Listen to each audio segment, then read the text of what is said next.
అటు వరంగల్ కార్పొరేషన్ కూడా టీఆర్ఎస్ కైవసం చేసుకుంది. 58 డివిజన్లకు గాను ఇప్పటికే టీఆర్ఎస్ 44 చోట్ల విజయం సాధించింది. కాంగ్రెస్ 4 డివిజన్లు, బీజేపీ 1 సీటు గెలుచుకున్నాయి. స్వతంత్రులు 8 సీట్లు దక్కించుకున్నారు. కార్పొరేషన్ ఫలితాలతో ఓటర్లకు కృతజ్ఞతలు తెలిపారు కేసీఆర్. ఈ ఫలితాలతో మా పాలనను ప్రజలు దీవిస్తున్నట్లుగా భావిస్తున్నామన్నారు ముఖ్యమంత్రి.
ఖమ్మం కార్పొరేషన్ టీఆర్ఎస్ వశమైంది. మొత్తం 50 డివిజన్లకు గాను టీఆర్ఎస్ 34 సీట్లలో విజయం సాధించింది. ఇక కాంగ్రెస్ 10 డివిజన్లలో విజయం సాధించింది. లెఫ్ట్ పార్టీలు 4 చోట్ల, వైసీపీ 2 చోట్ల గెలుపొందాయి.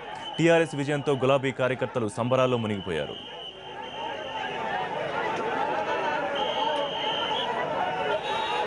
అటు వరంగల్ కార్పొరేషన్ కూడా టీఆర్ఎస్ కైవసం చేసుకుంది. 58 డివిజన్లకు గాను ఇప్పటికే టీఆర్ఎస్ 44 చోట్ల విజయం సాధించింది. కాంగ్రెస్ 4 డివిజన్లు, బీజేపీ 1 సీటు గెలుచుకున్నారు. స్వతంత్రులు 8 సీట్లు దక్కించుకున్నారు. కార్పొరేషన్ ఫలితాలతో ఓటర్లకు ధన్యవాదాలు తెలిపారు కేసీఆర్. ఈ ఫలితాలతో మా పాలనను ప్రజలు దీవిస్తున్నట్లుగా భావిస్తున్నామన్నారు. వరుస విజయాలతో ఎన్నికల్లో విజయఢంకా మోగిస్తోన్న తెలంగాణ రాష్ట్ర సమితి కార్పొరేషన్ ఎన్నికల్లోనూ అదే స్థాయిలో దూసుకుపోతోంది. మహబూబ్నగర్ జిల్లా అచ్చంపేట నగర పంచాయతీ ఎన్నికలను గులాబీ దండు క్లీన్ స్వీప్ చేసింది. అచ్చంపేటలో ఉన్న 20 వార్డులను అధికార పార్టీ కైవసం చేసుకుంది. అచ్చంపేటలో మొత్తం 57 మంది అభ్యర్థులు పోటీ చేస్తే అన్ని స్థానాలను గెలుపొంది టీఆర్ఎస్ రికార్డు నెలకొల్పింది. అధికార పార్టీపై పూర్తి స్థాయి విశ్వాసంతో ఉన్న అచ్చంపేట ప్రజలు మిగిలిన పార్టీల అభ్యర్థులను తిరస్కరించారు.